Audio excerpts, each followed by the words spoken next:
Whiskey friends, far and wide, we are live. What's going on? It is Eric, your humble malt muser here in Chicago, Illinois, for a Tasty Tuesday happy hour. You guys know how it goes by now, right?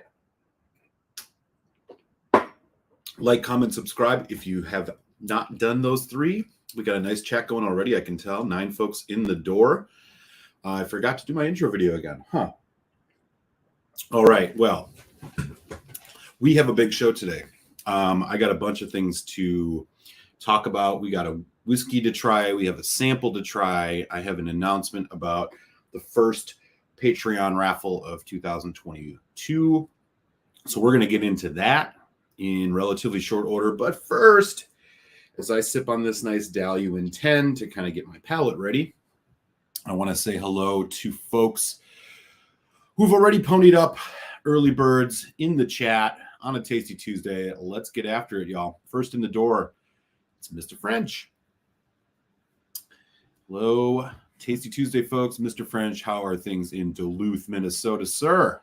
Good to see you. East Texas, right on his heels. It's Daniel. What up, buddy? Happy Tasty Tuesday, ladies and gents. Indeed, sir. Cold and rainy in East Texas. You've been having some weather down there, haven't you? Been an interesting year for y'all. All right. Man, I'll tell you. This is Daluin 10. Solid stuff. If you are new to the chat, by the way, drop your city and or state in when you say hi. I do like to try to call out folks and see where everybody is joining us from. Much like our friend, Mr. French in Duluth and Daniel have done already here. 80, yeah, it was the same here in Chicago. It was like 70 degrees on Saturday, and then Monday morning it was snowing. It's Midwest living, man. Peated Bunnahabhain in the glass for French. That sounds like a good one. Can't go wrong with that. He's got some Compass Box Peat. Everybody's going with the peat today so far. Okay. Peter White up in Ontario. What's good, buddy? He's sending his signal from Canada. Always great to have Mr. White in the house. Saying hello to folks. Sipping a backup. You got a backup 23-year-old Ben Nevis. Ooh. Not playing today. Quad Cities. The other side of the state of Illinois is our friend Chris. What up? Good to see you, sir. San Francisco Bay Area. California's in the house. It's Gary. And just down, well, not just down, a few hours south, down in the City of Angels, Los Angeles, SoCal, James Chang. What's going on, buddy? Good to see you, sir. Also in SoCal, representing Super Bowl City there. It's our friend Cohen. Greetings to Moser and the Malt Mongrels. Great to see you, sir. Always good to have Cohen in the house. Good stuff, man. London. It's James Morgan. James, sir. How are you? It is great to have you here. Tuning in on the late night. David's in the house. David Hung, how are you, man? Solange, great to see you. There's Greg McDonald, North Carolina, if I'm not mistaken. Or is it South Carolina? I'm sorry. He's in the Carolinas, y'all. It's good to see you, sir. He's got an Daluin 12-volt malt cast that was kind of meh. Good to know.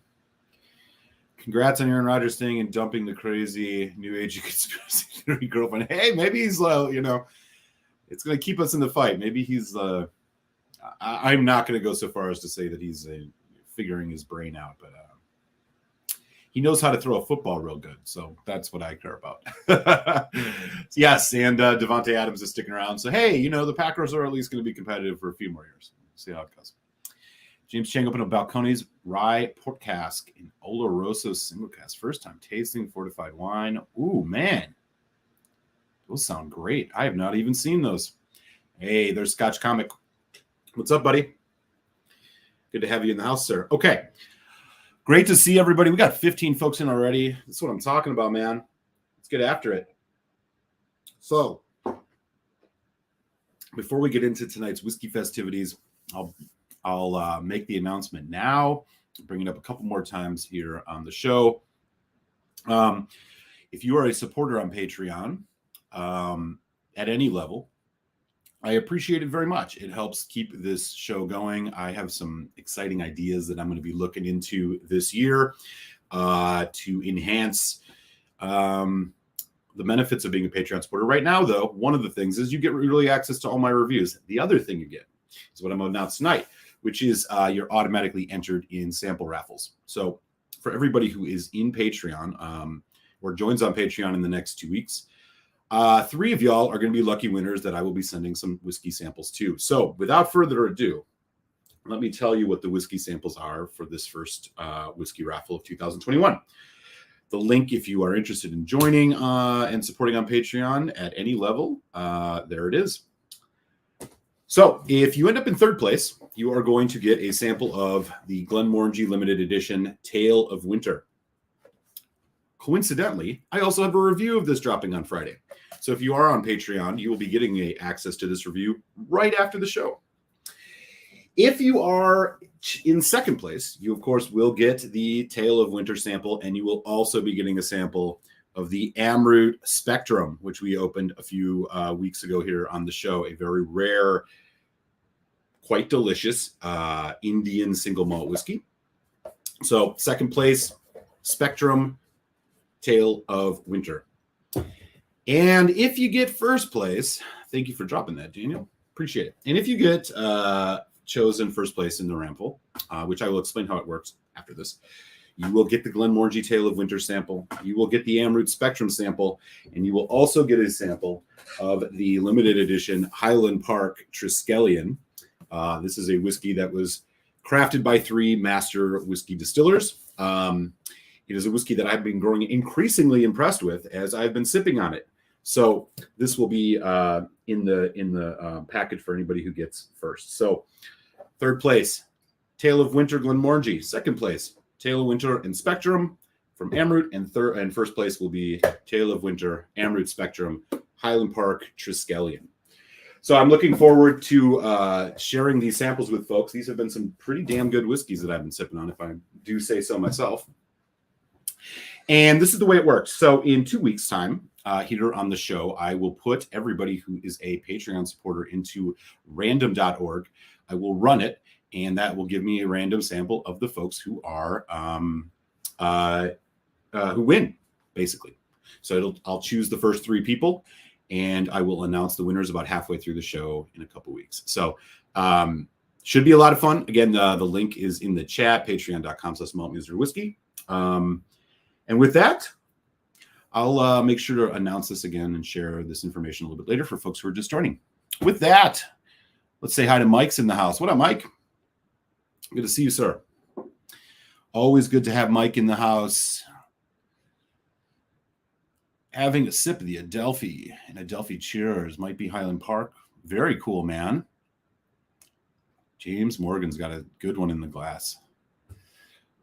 Yeah. We'll see, man. I know it. Debating on the Benromic Cask Batch 1. I have not had the Batch 1, but I don't think you can really go wrong with it. Really good price, delicious stuff. Greg is just a couple miles north of, okay, so he is North Carolina. Great. I'm glad I got that correct. Good stuff. Got some Tobermory Cask 17-year-old Oloroso yesterday. High Times. Always with the good deals at High Times. Out there in Southern California. Multi-Golfer, New Mexico. Kilkerran 12 tonight. Yes, great whiskey. Awesome to have you here, sir. All right. We got 18 folks in. The whiskey that I'm going to profile and talk about tonight, well, there's going to be 2. As I'm trying to incorporate some of the great samples that people have generously sent me this week. I have one from Greg in North Carolina, which we will get into probably at the bottom of the hour.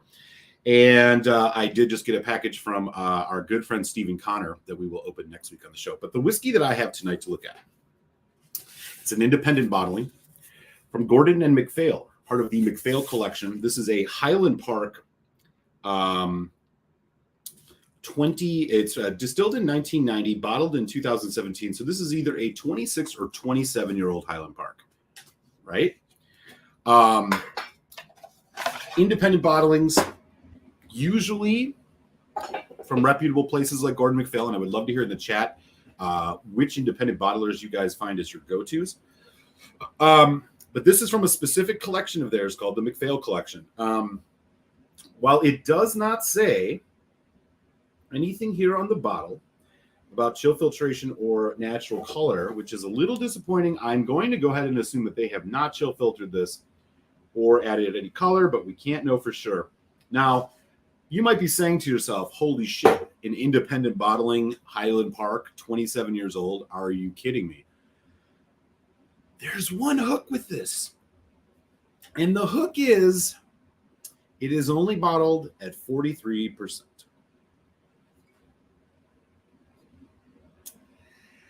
Now, if you've been around the Scotch whiskey world a while, you know 46% is really what you're looking for at minimum. I do believe there are exceptions at both 40 and 43% for that matter. In fact, I have a Gordon Mcfail Collection Ball Blair 21, which is 43%, which is utterly fantastic. So, I have high hopes for this. This is the bottle. This is going to be the oldest Highland Park I have ever had. And I, in respect to its age, have it sitting here in a glass with a coin on top for about the last 45 minutes. So this has gotten some time in the cup, or in the glass, I should say. And I'm looking forward to it. So to getting into this shortly. So Gordon Mcfail, just so folks know, they have been doing these since 1798, Scotland's most northerly distillery. Oh, no, this is Highland Park. Okay, they're talking about Highland Park. Mcfail Collection is a small and exclusive range of fine single malt whiskeys from distilleries throughout Scotland, blah, blah, blah. Gordon Mcfail do a ton of different releases. The casks owned by Gordon Mcfail are sent to distilleries throughout Scotland and filled with new make spirit before being left to mature at their distillery or in our warehouses in Elgin. Mcfail Collection is a small, exclusive, blah, blah, blah. Okay. So basically, that's how independent bottling works, if you aren't aware. They buy spirit from distilleries, and they age it in their own barrels. This one, as I said, 43%, about 27 years old.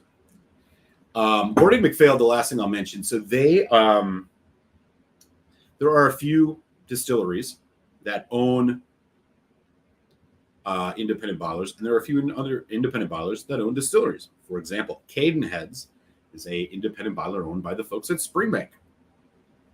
Okay, Signatory is an independent bottler that owns Edredur Ballachin distillers. So that stuff is actually being made by an independent bottler. Gordon Mcfail owns a distillery as well, and I believe our friend Gary was just debating whether to have one tonight. It is the distillery of Ben Romick in Speyside.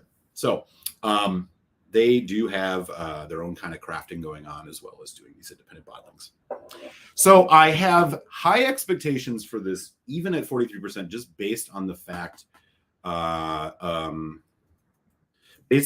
that I've had a Ball Blair 21 that they did in this same collection that was really, really fantastic. So without further ado, let me just do a quick scan through the chat. We got 21 folks in, which is awesome, man. Great to see everybody here on a Tuesday. He just got some 1792 foolproof. Excellent. That was the first whiskey review I ever did. Really good bourbon. James Chang's getting some good stuff. Malt Muser. Your old Highland Park 18 was almost made at the same time as this 27-year-old. Yeah, right. Seriously. I have a few Gordon Mcfail cast strength releases, 2 1983 Ball Blairs, one being Connoisseur's Choice. Yeah, Connoisseur's Choice is another one of their things. Those are the more cast strength ones. Yeah, unfortunately, this Mcfail's Collection series is not. It's only 43. But as I said, I've had one of this before. I had it was quite good. If this can even come close to the sample of a Highland Park 25 that I've had, I'm going to be a very happy camper. Also got some Kilkerran 8 cast strength bourbon cast last week. Man. Cohen's always running into the good deals.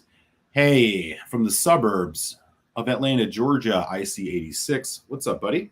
Good to see you in the house, man. Great to have you.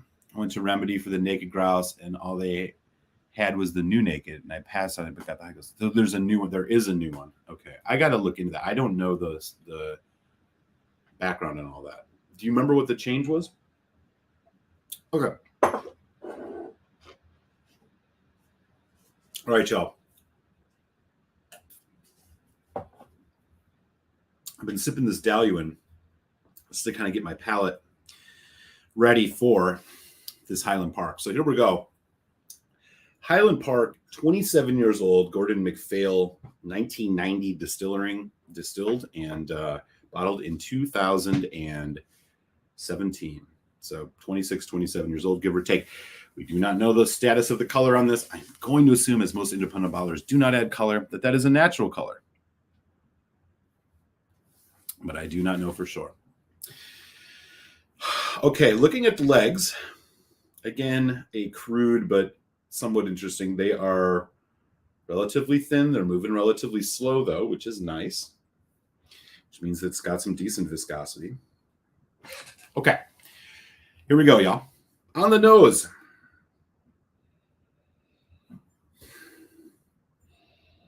It smells like a Highland Park.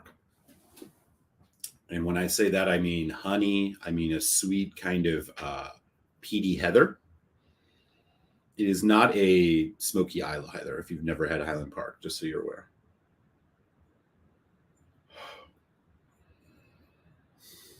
Bready, spicy. It's got a decent nose. There's a hint of orchard fruits and like apples. But mostly you're getting kind of it's sweet and spice. Oh boy. I'm so excited to taste this. I'm like, it's hard for me to just sit here and even nose it.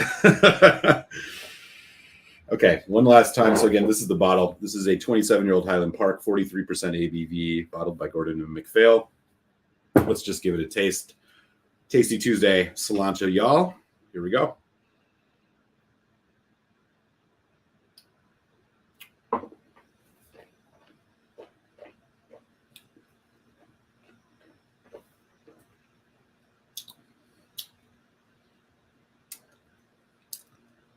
Spicy.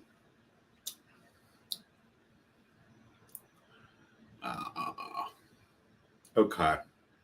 Decent mouthfeel. The 43% is showing on this one. It's a bit light. It's a bit languid for a 27-year-old whiskey, that's for sure. Caramel, honey, sweetness, it kind of coats the mouth. Then you get a nice surge of those. Again, it's like apple cinnamon, toffee, butterscotch, big oak hit spice. I mean, like, and not in a bad way, but you get a decent spice hit on this. Little flinty with that heathered peat in the background, but medium finish. Let me do another neat sip here. For folks who are just, this was about $200, I think, which is a stupidly good price for a 27-year-old Highland Park. But the 43%, right? There's even some kind of lime citrus in this. So let me know in the chat, as far as independent bottlers go, do any of you all look for certain bottlers over others when making your choices, or do you look more for the distillery bottling itself? Like, if you had a choice between a Gordon Mcfail and a Signatory Kalila, or do you just say, hey man, Signatory puts out good stuff. I usually pick up whatever. Kate and Heads makes good things. I'll try different distilleries from them. Or are you more looking at, I'm only going to grab the Highland Park or something like that? So let me do one more neat sip here.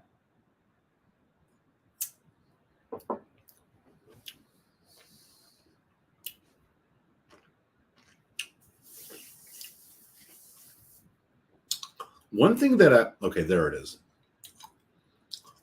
The sherry, you don't know what the ratio is here, but you do get some of that sherry. I'm actually finding this to be a little bit simplistic for a 27-year-old whiskey. Also, the finish is a little shorter than I would expect. This one's missing the mark a little bit. Again, I had a Mcfail's Collection Ball Blair 21, which was honestly really, really good. This one I feel is just missing a little bit of depth and a little bit of that. Well, the event is just a little. Fuck, what's the word? It's kind of weak, man. It's just kind of weak. It's kind of weak. It's too bad.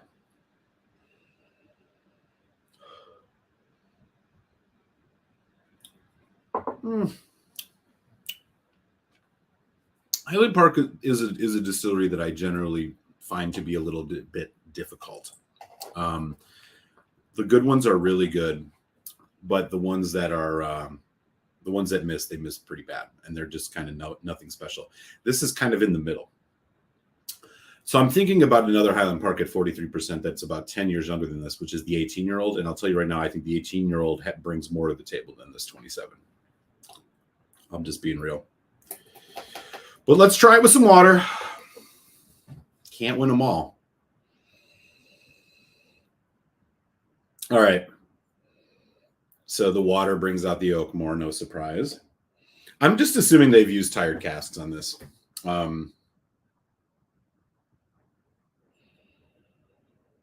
Interesting. So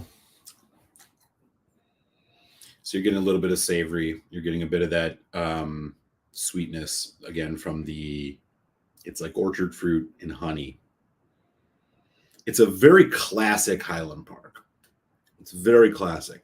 But unlike the Ball Blair of this series, the 21-year-old Ball Blair, which I think really shined, even despite the 43%, I think the 43% is hurting this one. And I also am just not convinced that the casks in this were all that great. This drinks younger than you would think.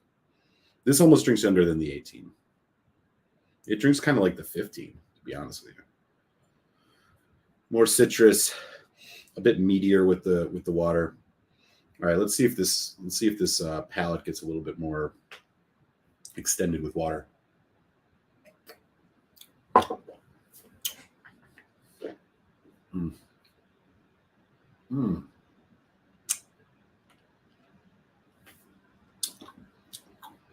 There's a lot of good stuff in here.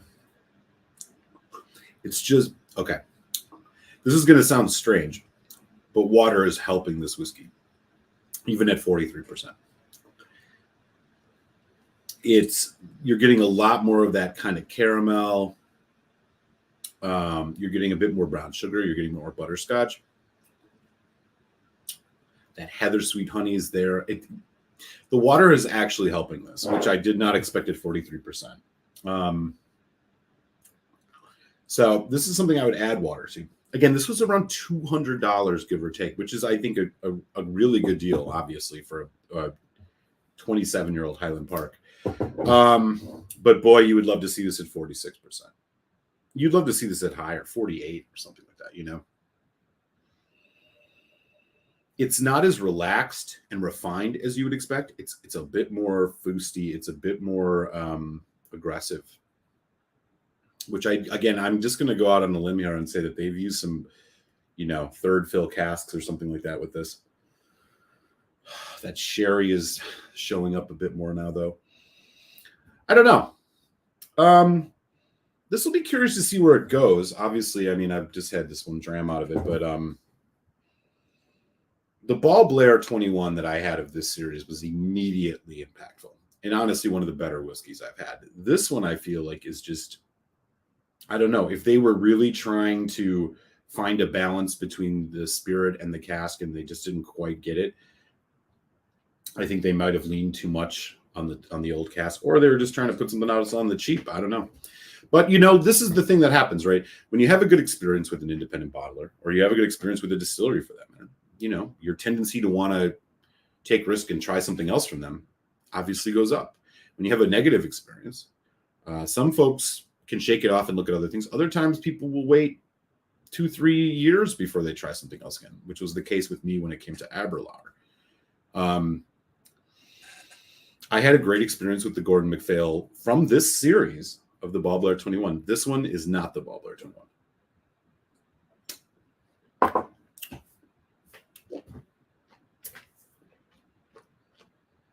A pleasant experience. You would not guess. This would not be a standout whiskey per se, necessarily in a blind tasting. Water is helping with the price, and kind of what I'm getting. This is a 3.25, maybe just a 3. Some nice chocolate coming through. We're going to do a full review of this eventually. For folks who are just joining, I'm going to be doing in April. I'm going to be doing an entire all the whiskey reviews I post in April. It's going to be Indie April, so all of them are going to be different independent bottlers, where I'm going to try a different whiskey from a bunch of them and post reviews. There will be that Ball Blair 21 in that selection. Maybe I will do this one as well. But this is just kind of missing the mark. I think the 18 from the distillery, actually, even the Viking Pride version, I think could go toe-to-toe with this. It's a bit bolder flavor. This has a subtlety yet youthfulness that I'm just not quite connecting with. Not bad, not great, so it goes. So there you go. 3.25 on the Highland Park 27-year-old 1990 from Gordon Mcfail's Mcfail Collection. Any of you all had this before? Have any of you had anything else from this specific series where they're bottling them kind of low at 43%? Would love to hear what you have to say about it in the chat. We got 18 folks in. And just a quick reminder for people just joining, at the top of the show, I announced for folks who join and support the show on Patreon, you have 2 weeks to join, but obviously doing it now is better than ever. To get into the to qualify for the raffle. So I'm going to be doing three samples. If you get third place, you're getting the Glenmorangie Tale of Winter. If you get second place, you're getting the Glenmorangie Tale of Winter and the Amroot Spectrum. And if you get first place, you get the Tale of Winter, Amroot Spectrum, and Highland Park Triskelion. So it's just a good way to share some whiskeys that I've been enjoying with folks, and just appreciate you all for helping keep this going. So this should be a lot of fun. So link is in the chat. Again, if you're interested, go ahead and join in. I'm going to catch up on the chat here and see anything I've missed. Okay, that's where we left off. Great info, said Mr. French. Gotcha. Thank you, sir. How do you all store your backup bottles that you don't plan to open for the foreseeable future? Out of sunlight, room temperature. I try not to put it anywhere where it's going to get hot, cold. I don't have a ton of backup bottles of things, to be honest. I think I maybe have a dozen whiskeys. I have a couple Bruichladdich Black Art 4.1s. I have a couple Lefroy 25s, like a bunch of Ugadals, some Corey Vreckens, some Glen Scotia 15s. I think I have a couple different Lagavulin. I have a Lagavulin White Horse Jazz Festival ones too, but that's really about it. And yeah, a bunch of Lefroy 18s as well. And yeah, I kind of just keep them dark place. I have there's a door, like a small storage area right behind this setup here, where I keep most of those things just in a box. Like in a plastic bin, bubble wrapped. And I just try to keep them out of light and, from getting disturbed. Periodically, I'll take a look at them, and sometimes we'll flip the bottle upside down just to keep the cork from getting too dried out and, basically eroded from all the alcohol inside. But I'm only doing that on the ones that I think would be worth that I might not drink for 15 years or something. Like I have 3 bottles of the Bruichladdich Black Art 4.1, for example, which I think is probably one of the best whiskeys I've ever had. And I'm really kind of planning on just enjoying those over a lifetime, right? So those I'm trying to keep good care of. Aaron Hardiman's in the house. What's up, buddy? Good to see you, sir. Always good to have Aaron here. Friend, I'm a big fan of Caden heads. Yeah, okay. Yeah. Caden heads are difficult for me to find here around Chicago. I did just come across a 7-year-old cast-strength Bunnahabhain from Cadenheads that was like 55, like 55 some percent. It was relatively good price. Almost pulled a trigger, and I'm thinking I still might. It's like 7-year-old Buna, but it's like, it's the thing with the indie bottlers, man. I mean, they tend to deliver in ways that the others don't. I don't know. SMWS Duncan Taylor. I like them all with age statements and cast strength, signatory. Yeah. Ben Nevis, yeah. I have a healthy amount of those. I mean, I have the Archives Whiskey Base 27. I have an Adelphi Ben Nevis, the 21-year-old Ben Nevis.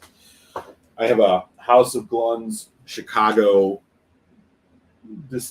Chicago Independent Bottler Ben Nevis, and I think I have a Signatory as well. So I've been kind of doing the same thing. Yeah, we're going to do a Ben Nevis show pretty soon too. Not next week. Next week we're going Irish because it's Paddy's Day week.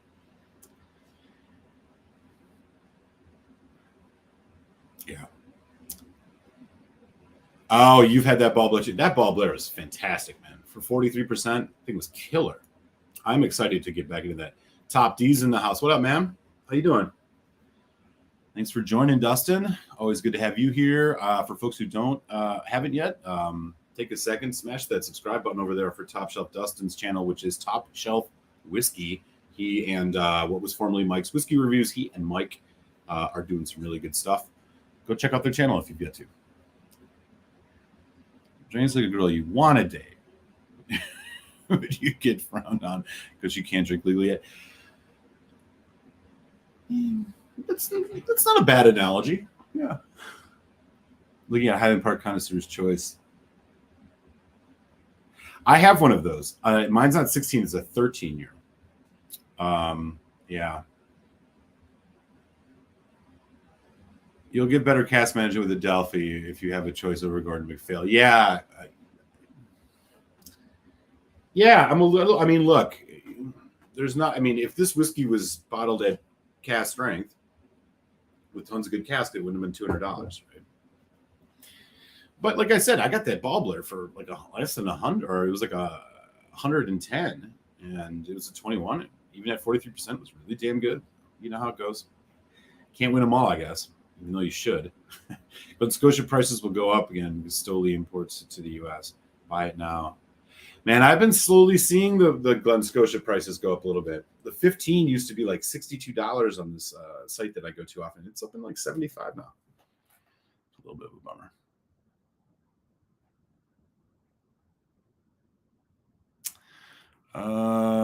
Right. Mike always says he likes whiskey like his women 25 to 30, old enough to mature. They're not better yet. I mean, look, I had a wonderful evening with a 27-year-old very relatively recently, and I can attest to that being true. But she was actually quite jaded, more jaded than me even, but she's an artist. What do you expect? It's kind of how they roll sometimes.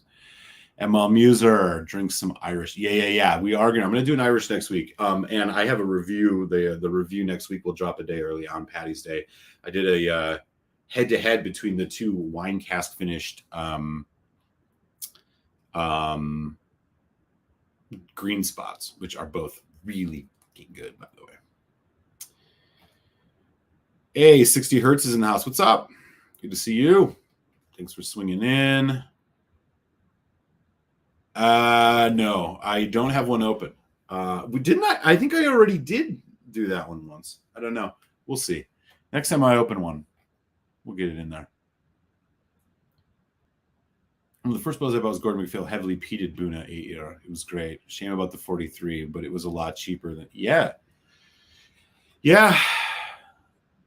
That's the thing, man. The longer I get more experience, I realize more to buy online or have help in other states. Victoriana backup. Good call. Indy's in the house. What up, Vancouver? Good to see you, Indy. Donner Pass is here. What's up, buddy? Great to see you, sir. I heard about this. Yeah. Cast strength gold spot 9-year. Oh, man. Look, I don't think there is a bad spot in the spot whiskeys. I think the only one that underwhelmed me slightly was the red spot 15. I thought I personally have found the yellow spot to be my favorite. The red spot was still really good though, but not quite worth the money. But those green spot wine cask finish ones are fantastic. Really, really good whiskey. It's Indy's birthday. Oh, what up, man? Happy birthday, brother. Congrats. Another year. Good to have you here, man. All right. So I'm going to move on to the next drink here. And we got 17 folks in, which is awesome, man. It's great to see everybody. This is a Edgerdur Burgundy cask, 10-year-old, single cask, 60.3% ABV. Woo-wee. This sample was generously sent to me by Greg McDonald down there in North Carolina. Greg, thank you so much for this. If you guys tuned in last week, we were chatting a bit about Edgerdur and whatnot, and Greg reached out after the show and wanted to share this sample. So I'm very eager to try this. Burgundy, for folks who don't know, Burgundy red at least. Burgundy is basically a wine growing area of France, and the grapes are all Pinot Noir. So it's basically like a French Pinot.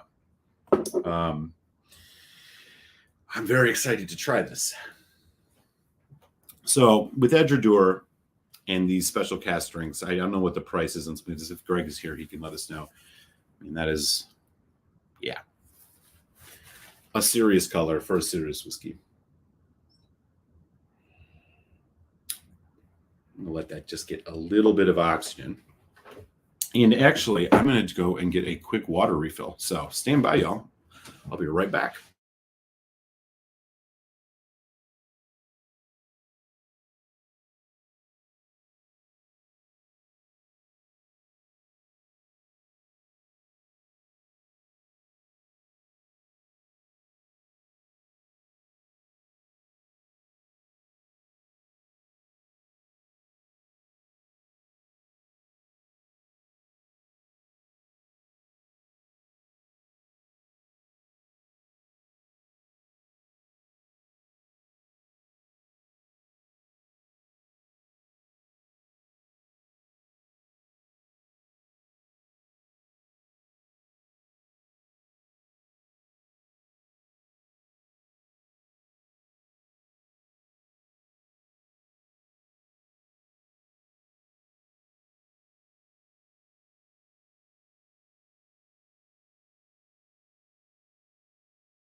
All right, sorry about that, y'all. Some reason I forgot to get this thing refilled. Gotta stay hydrated.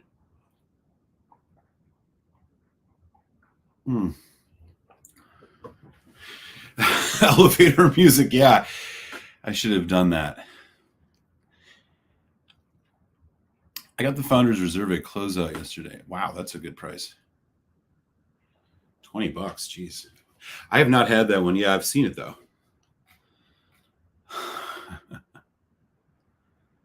Price is around $130 for this Burgundy cask. Okay, so yeah, let's get back into this. So basically, Burgundy, not something you see a ton of, but from what I understand and what I did in my little bit of research, I think the only other whiskey I've had with Burgundy has been a Springbank. But basically, it's a Pinot Noir grapes grown in the Burgundy region of France, so you will get some variation with that. And this is a finish, I believe. No, it's full Burgundy cask, I think. And Greg, who is in the house, thank you, sir, again for this sample. If you know if this is a finish or full maturation, you can let us know. But my guess is it's full maturation, as most of these Edredeurs go full. These special releases like this are full maturation. So this is 10 years old. It's 60.3% ABV. If you haven't got into Edredour yet and you want to try some really fantastic ones, you really got to look overseas. Or if you live in Texas, they do tend to get some of these imported, but they have a variety of kind of cask strength. They're called the straight from the cask releases, lots of different sherry finishes or sherry maturations, rather. They have bourbon maturation versions as well. And they have a peated line, Balakin, which is awesome. I will be actually doing one of these Edredour whiskeys in the indie bottle reviews in April. So that should be fun. Anyways, so without further ado, here we go. This is the Edredour Burgundy cask, 10-year, 60.3. Again, thank you for the sample, Greg. Wow. So the first thing I notice is a very kind of like flinty, resinous quality, almost maybe a little bit sulfuric. Quite sulfuric, actually. Behind it, though, nice, sweet, juicy red fruit. Wow. It smells, it's kind of, it has a creamy smell to it. It's like, it just smells rich, buttery.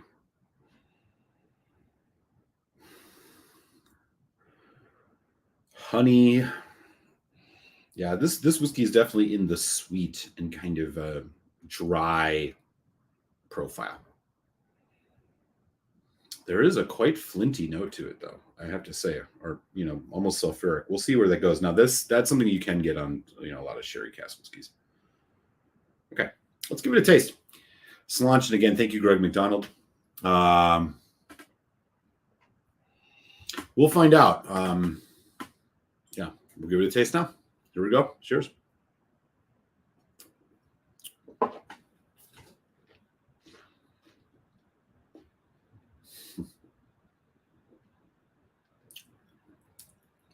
Oh, wow. That's a monster. Unbelievably good. It's going to need water. I'll tell you that much. So the sulfuric note on the nose, which actually alarmed me a little bit and I found potentially a bit off-putting, works really well with everything else happening in this bottle or in this dram. When you get on the palate, it dissipates. It's more of like a slight accent than it is a dominant note, which I think in this case is a good thing. Let me do one more neat sip.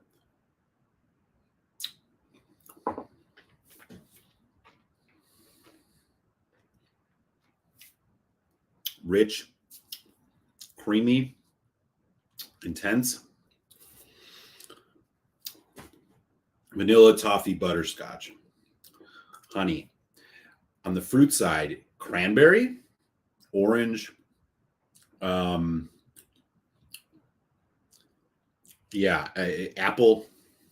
which is usually kind of, you know, standard, but there is like a cranberry note, and I mean this in a very, or let me take that back. It's not cranberry, it's pomegranate. It's not quite as tart, but there is a serious pomegranate thing going on in this. A lot of just rich bouquet of fruit notes in here. It's all intense. You get a nice spice hit, but it is, you know, like a light cinnamon, maybe a little hints of brown sugar, creamy, long finish. The finish on this is still going as I've been sitting here talking. It's a creamy strawberry milkshake type thing. Hints of maybe a slight mint, a little bit of spice. This is an event. This whiskey is an event for sure. The 63%, of course, need to be taken down a little bit because it's a bit overpowering. But man, I was unsure because the nose has this sulfur note that it's quite strong. I mean, it's like a matchstick. And it kind of takes overpowers a little bit everything else, but once you get on the palate, that really does dissipate. Let's put some water on this. Again, this is 60.3. I'm going to be generous here and do like 6-7 drops. I really kind of want to see if we can tease that out of the nose a little bit, or maybe it's going to show up more. We'll see. All right. Let me actually clean the palate. That's empty.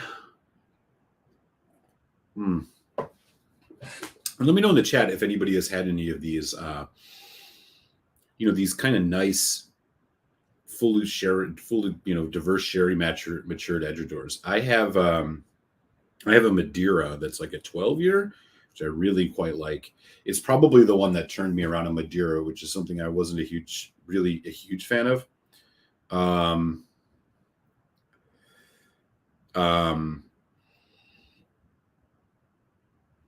It's really good. I have a lot of the Oloroso sherry ones. Okay, let's go back in here for the nose. Okay, so it's still a little sulfuric on the nose. It's tamed down a bit though. It's maybe more, I don't know, vegetal. It's tough to say. I think it's still a little bit on the like flinty side, but you do get nice, again, these kind of nice rich sherry notes.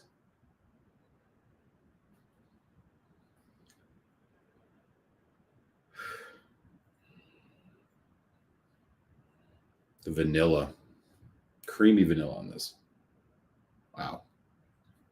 I had 100. What did you say it was, like $130 or something? Yeah, this would be a no-brainer buy for me, even with this slightly sulfuric nose. Let's go back on the palate.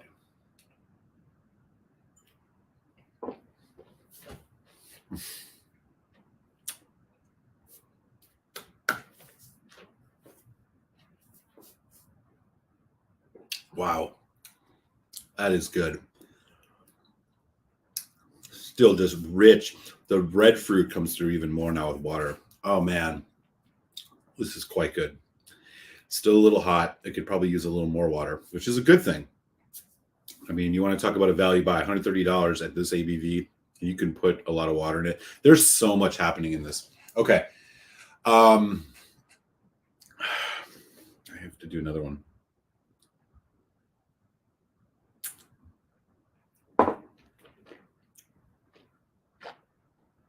Again, pomegranate, dark red fruit, stewed plum, slight cinnamon, raisin. It's a bit more vegetal now, maybe even like kind of Dunnage Warehouse vibe, a little bit of that dusty, earthiness.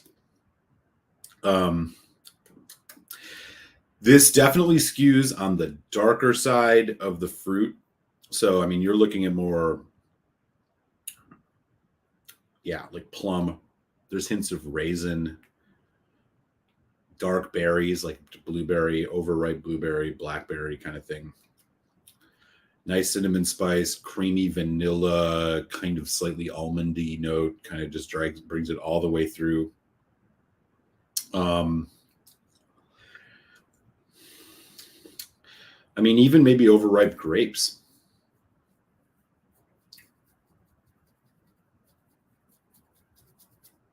Long finish, really good. This is really good. I mean, this is a clear 4 out of 5 whiskey for me. If you like this type of profile, yes, it's sweet, but we are talking darker fruits. Again, there's a bit of a sulfuric note on the nose, which is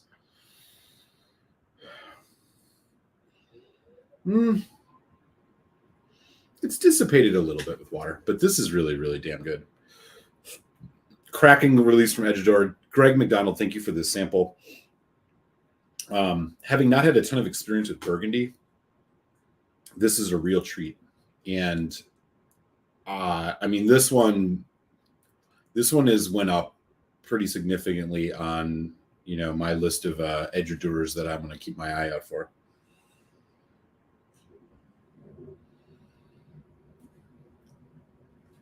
Awesome. All right, y'all.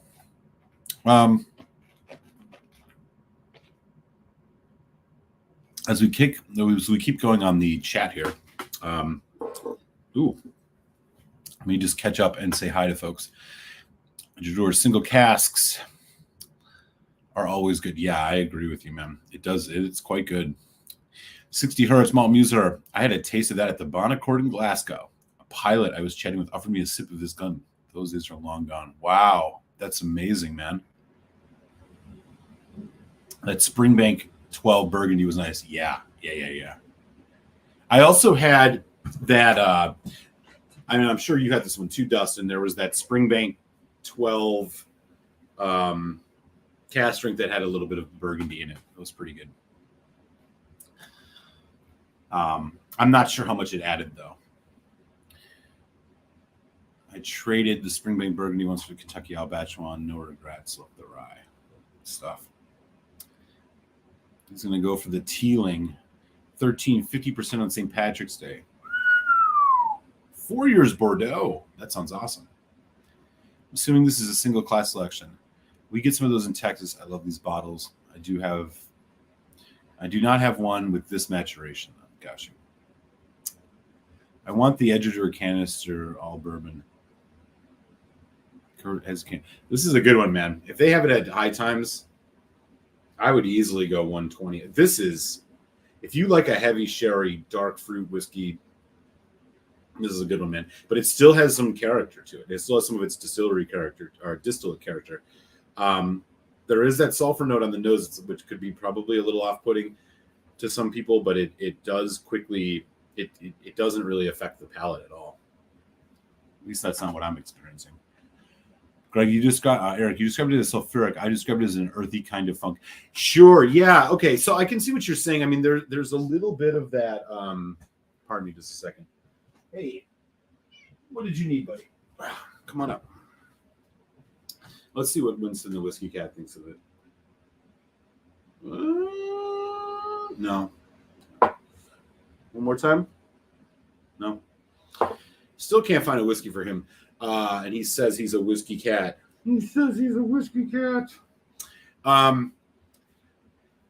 There is, so I can see your point.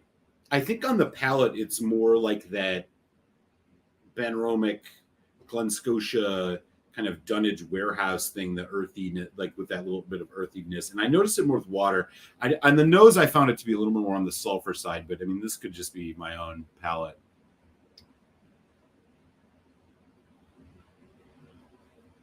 Nice. A few different Sherry Edgewater single casks and the same Maduro one, yeah. I am always looking for another Edgewater Abisco. Yeah, those are ones with those nice decanters, yeah. Dram Divided. If you don't know them, they need the subs. Oh, yeah, definitely. That's former Whiskey Pilgrim. Frederick, good guy over in Sweden. Definitely check that out, you guys. Yeah. Definitely. Glad you're getting some more Edgewater samples. The one that I sent was my least liked. Sorry to slip you. Oh no, not at all, man. Samples are great. It's matured Burgundy cask. Okay, that's good to know. Yeah, this is really good, man. I appreciate you sending this. Michael Besley's in the house. What's up, buddy? Good to see you, sir. Awesome. Yeah, Greg, again, thank you. This is kind of like a wheelhouse whiskey for me. I'm noticing it's got a nice kind of tannic dryingness to it too, which is quite nice. Hey, Winston. Yes, I know. Yeah, I'm going back to the nose now that you mentioned the Dunnage warehouse thing. Or the earthiness. I kind of see what you mean. I do find it to be a little sharper than that on my end, but again, I don't think it. I think it accents the palate in a nice way. I don't think it actually is taking anything away or dominating it, which is what is most important for me. So yeah, this Burgundy cask is quality stuff, man. Yeah, that one they went wild with. Hard to know what they did with that 12. I might have missed what Dustin was saying. Yeah, Winston's in the house. Yeah. The I hate whiskey cat. Yeah, that's exactly right. That's much more what it is. He clearly doesn't. Yeah. And is freaking, for somebody who claims to be a whiskey cat, he's Anyways, this is high quality stuff, man. I'm really enjoying this. This is definitely making me want to try more things with Burgundy, which is, again, so the only other Burgundy cask stuff that I've ever seen, really. There's the Springbank 12, but I mean, that's hard to find, as Top Shelf Dustin was talking about. I believe there's a Glendalough single cask Burgundy out now, which I've heard mixed reviews about these. They've been putting out all these single cask non-age statements, and, of course, and they're like good price, like $50. So it's it's definitely compelling to want to grab, but I've not heard great things about them. So I don't know. We'll see how that goes. Anyways, this, God, man.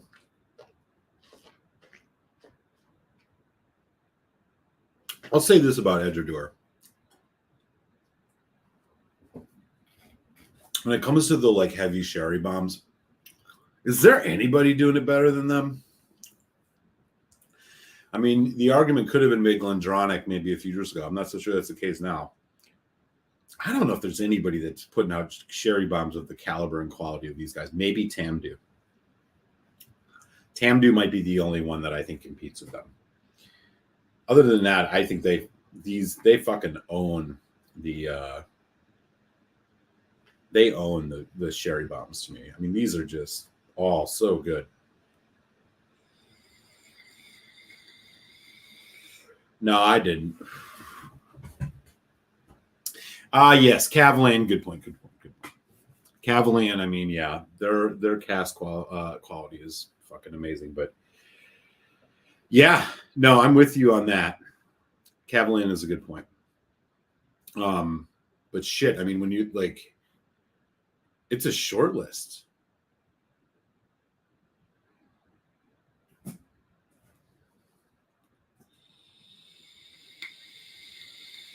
I'm trying to think who else. I mean, not Aberlour, not Glenfarclas, unless you're talking about high-end single cask stuff, family releases, which I've never really, they're outside my price range. I think for your straight up sherry bombs, yeah, you're right. Cavalan has to be in that conversation for sure. Edredor, maybe there's one or two others. I don't know. Yeah. Whoa. Are you serious? Really? Store picks, huh? Oh no. Okay, I'm gonna start hoarding my pennies now, man.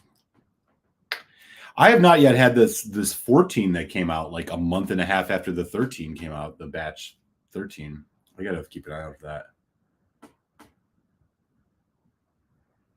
Like you, I didn't know what to expect when I first knew it, then I love the palette. Yeah. This was a good pickup, man. And you find these in North Carolina, huh? Yeah, it's, man. There's just a lot of good things happening here.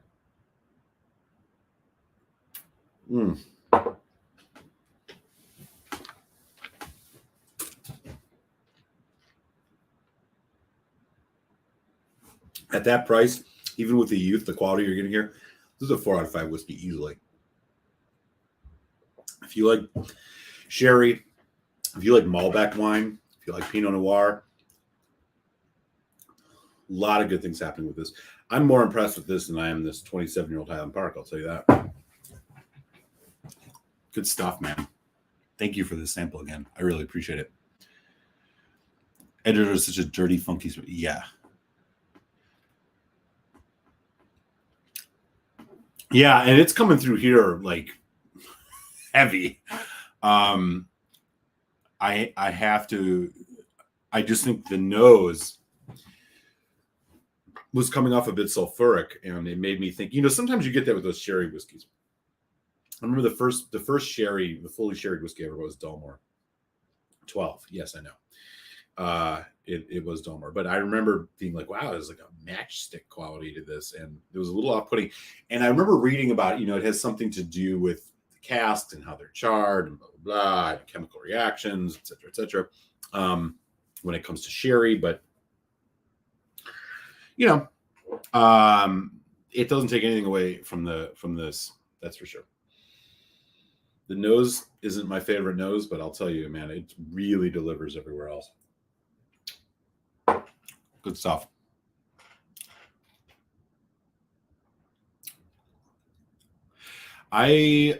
Speaking of Tyrconnell, next week I have a 16-year-old Tyrconnell Olorosa and Muscatel cask finish. It's a double finished that I'm going to do for St. Patty's week.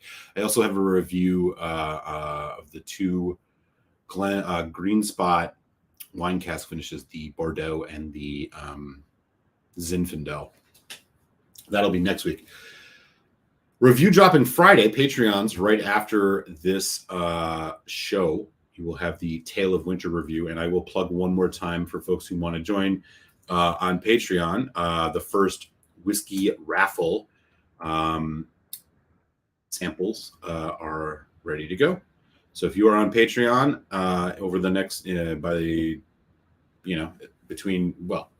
by 2 weeks from now, you're automatically entered, and it's just a way I kind of try to say thanks and appreciate folks who support on Patreon, and also share some whiskeys that I've quite enjoyed. So in addition to the review dropping, if you end up in third place in the raffle in 2 weeks, you're going to get a sample of the Glenmorangie Tale of Winter. If you end up in second place, you'll be getting the Tale of Winter and a sample of the Amroot Spectrum. And if you end up in first place, Tale of Winter, Amroot Spectrum, Highland Park, Triskelion. So we got some pretty darn good whiskeys that I'm going to be putting in the raffle this year. For this first one, we do a couple of these a year if you're on Patreon. So you can join at any level that is comfortable to you there. In addition to that, you do get early access to all my reviews, and I got a couple other things I'm cooking up this year as a way of saying thank you guys for the continued support. At Malt Muser, Zach Andrews is going live on a channel. Promising I'm going to jump and support him. I'm going to head out. Hey, man, cheers, Daniel H. Good to see you as always, sir. Check it out. I'm going to probably do one more dram. Dude, yeah. Have you had either of them before? Man, they are good. They are really good. Unlike the regular Green Spot, they're at 46%, which is awesome. Plus, you're looking at delicious wine finishes. It's all good. Let's see. Pasadena. Here it was next level. Oh, I see. You guys are talking about this. Okay. Cool. All right. Let me get something to close out our show with tonight. I'm thinking, who said something about Irish? I suppose we should do something else. You know what? We're going to do a random uncorking of an Irish whiskey that I think is probably the only Irish whiskey now, after drinking that Edgeador, that can potentially hold up to the the intensity of that sherry. And that's going to be this one. Konamera. This is a peated Irish single malt. It is 40% ABV. It is a 12-year-old. It is from the Kilbeggan Distillery. I have not had this yet, ever. I have a fresh bottle of it. Let's open it. Anybody had Konamera? I know they have a non-age statement version. They have this 12-year-old, and they have I think like a distiller's edition or something. I don't quite know what it is. But this one, this is a 12-year-old. I know they only do it at 40%, which is a little bit annoying. It's a peated Irish, and I think it's the only peated Irish. Yes, I agree. I have not had either. So, no, I've done that one. I'll probably bust that out next week, though, as a way to contrast with those Green Spot wine finishes. I also have this Napogue Castle Barolo that I've got my eye on. So, but I got to try this, man. I've been sitting on this for a minute. Has anybody had this?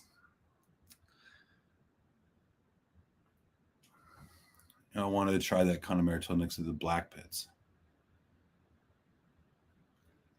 That's true. That is true. That is definitely true. All right, let's give this a try. All right. So it's a peated Irish whiskey. I'm assuming, they don't say much on here. They are from Kilbeggan Distillery. Unique among Irish whiskeys is the only Irish peated. I don't think that's true in existence today. I think there's another one now. There's a Teeling. Inspired by 18th century art of drying malting barley over peat fires, Konamera possesses a distinctly peaty flavor, blah, blah, blah. Hand-picked from the oldest, most exceptional casks. Is a 12-year-old single malt. Marries our distinctive peat flavor with rich layers of spiciness and lingering wood tones that can only be achieved after marrying 12 years in American oak. A sophisticated expression truly worth the wait. Okay. So there's the story. They do have a really pretty sweet bottle, I gotta say. Yeah, 12 years old. Why not, right? Yes, that's right. Yes. Stephen Connor, Nashville. What's up, man? Yes, they did. Thank you so much for those. I am going to unbox that next week on the show. So I'm looking forward to it, man. I appreciate it. I do know what one of those is thanks to your I think you tipped me off on it. So I appreciate you sending those samples. And yeah, I'm going to be checking that out for sure, man. Thanks again. If you say the NAS version is better, okay, well, we're going to find out. Here we go. They have a real cork. Konamera, peated Irish, 12 years old. We're gonna ring in Irish Week early. So as I mentioned to folks, next week, we're gonna be talking Tyrconnell. I have a 16-year-old Tyrconnell Oloroso Muscatel cask finish we'll do on the show. We're going to get into some of these delicious samples that Stephen Connor sent me. Thank you again for those. And the review next week will be the head-to-head of the two Green Spot wine cask whiskeys. Review dropping this Friday is going to be Glenmorangie, A Tale of Winter. It's a Marsala finished Scotch. Always good. I quite enjoy it. So, they're imported here from my hometown, Chicago.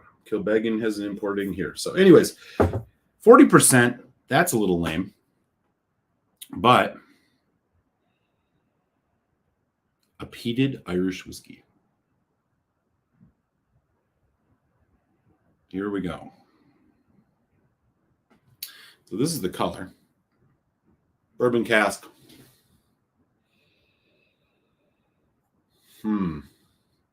Earthy.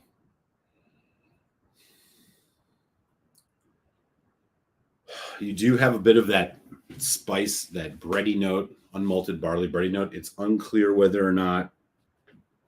Actually, let me just double check. It doesn't say if it's malted or unmalted barley, but I do get a little hint of that note in it. Vanilla. It's fruity. It's got a bit of that kind of road tar, sweet earthiness.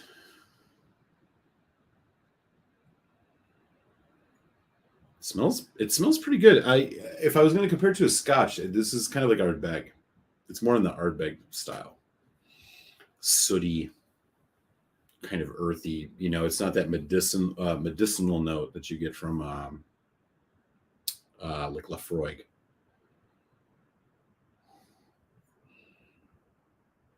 smells good.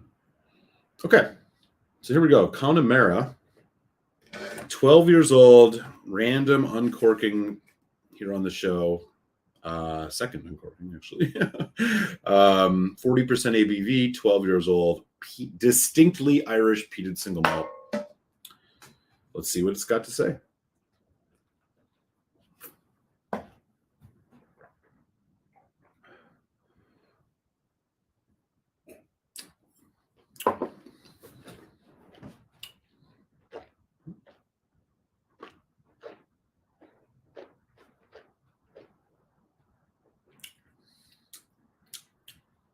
Hey, it's not bad. Ooh. Okay. The peat on this is really earthy. And I mean fucking dirt earthy. There's some dark chocolate. There's a lot of nice fruit notes. Creamy, apple pear. Not crazy complex, but good mouthfeel. I mean, this mouthfeel on this is almost richer than the Highland Park that we had. This independent 27-year-old Highland Park.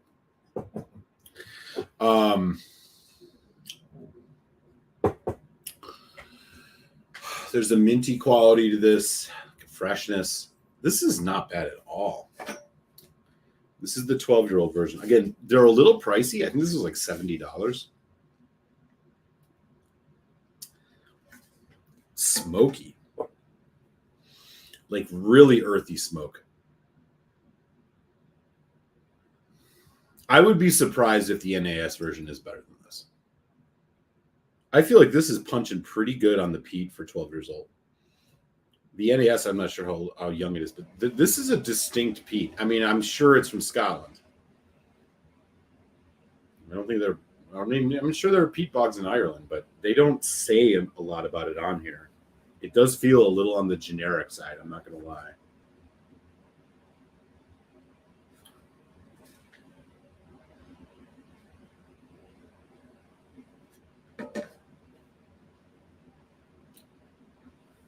Man, I got nothing bad to say about this.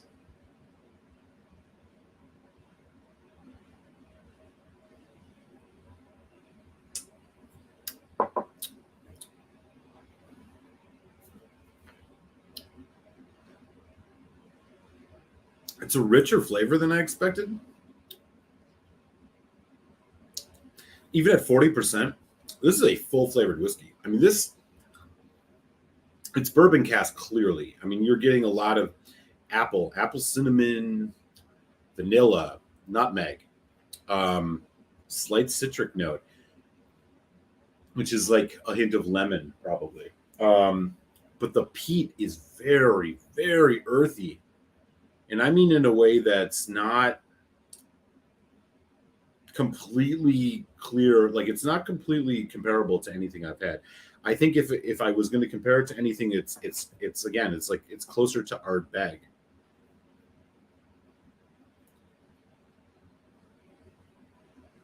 Man, hey, this is a nice whiskey. Resinous, earthy.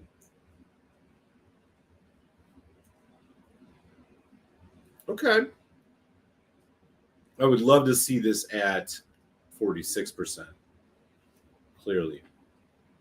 This ain't bad, man. I mean, this is for a peated Irish whiskey. I mean, it definitely retains some of that Irish character. There's a little bit of the unmalted barley note. I can't say definitively that they used a lot of unmalted barley in this. It's not required to be called an Irish whiskey to use unmalted barley. But there's a freshness, a sweet spearmintiness to this, like that. Maybe it's because I drank Shamrock Shakes as a kid, but it's got an unmistakably Irish whiskey. And really fucking earthy and road tar, man, or like cold patch that you put on roads.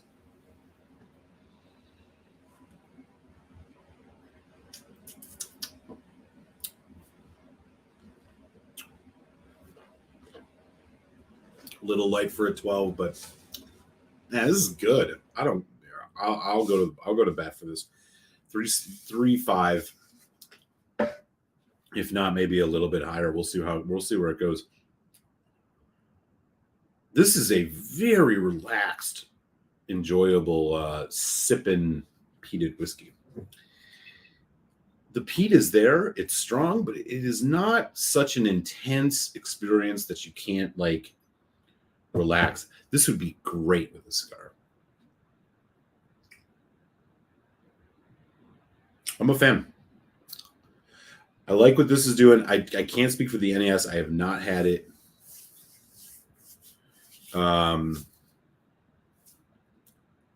I have not had their, I think it's called their distillery edition or their distiller's edition or whatever.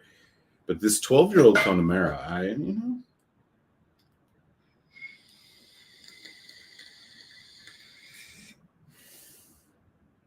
this ain't bad stuff. Little pricey.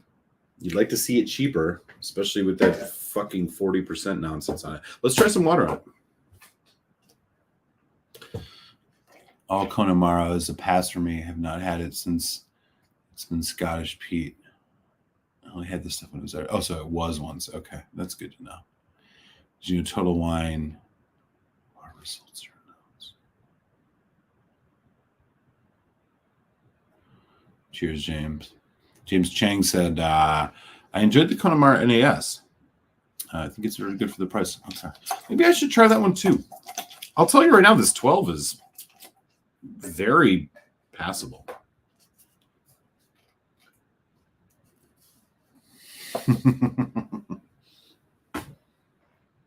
No American peated malts? What about Westland? They do not. Yeah, 60 yards exactly. Yeah. I'm sure that's the case.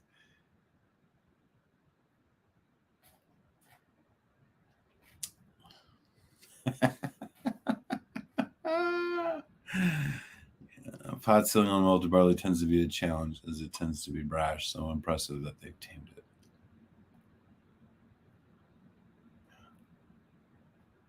I've heard people describe Konamera as an asphalt plant. Dude, that's not off base. This is a very road tar, like earthy nose. I mean, in a distinct way. I mean, I will give them credit for this. This is not a generic. It kind of looks a little generic. It doesn't tell you a lot about it. It doesn't have all the floof on it about how it's, since this time we've done this, this, and this. It's only 40%. It's almost as if they're kind of just, it's out of Cooley, Kilbaggan, or Kilbaggan's from Cooley. It's like they're not really trying too hard. They're just trying to like, hey, we'll make some money selling a peated whiskey to Scotch fans who want a peated Irish. It has a unique quality to it.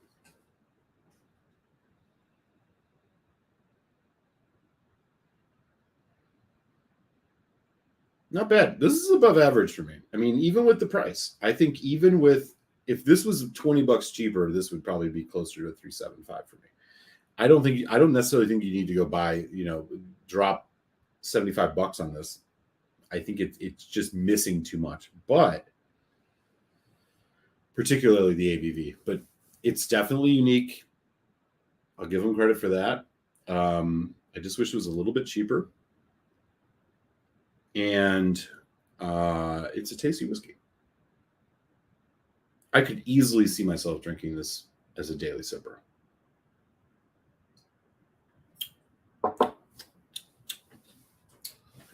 And we might as well do one last checkup with Winston the Whiskey Cat. Has no interest in the Konamera 12. What's the matter, buddy? No love for the peated Irish whiskey. Okay, y'all. So yeah, with that, I'm going to start wrapping things up here. So again, patreon.com/maltmuserwhiskey. If you join, you will automatically be entered in the raffle to win samples, which include Tale of Winter from Glenmorangie, Amroot Spectrum 004 2021, and the Highland Park Triskelion. If you are in by 2 weeks from today, I will be announcing the winners then, and you will get samples in the mail from me. Glenmorangie Tale of Winter review will be dropping this week, so keep an eye out for that. And next week we will be going all Irish. I got an Irish review dropping next Friday. I will be talking about a Tyrconnell whiskey, which we will uncork on the show. So lots happening. Again, like, comment, subscribe. I appreciate your guys' support immensely. And has been another really fun, tasty Tuesday. I'm going to have another dram of this Konamera before I go to bed tonight. That's how much I'm enjoying this. Can't wait to review it. Everybody stay safe, be well. Solidarity with Ukraine. Much love. Sláinte.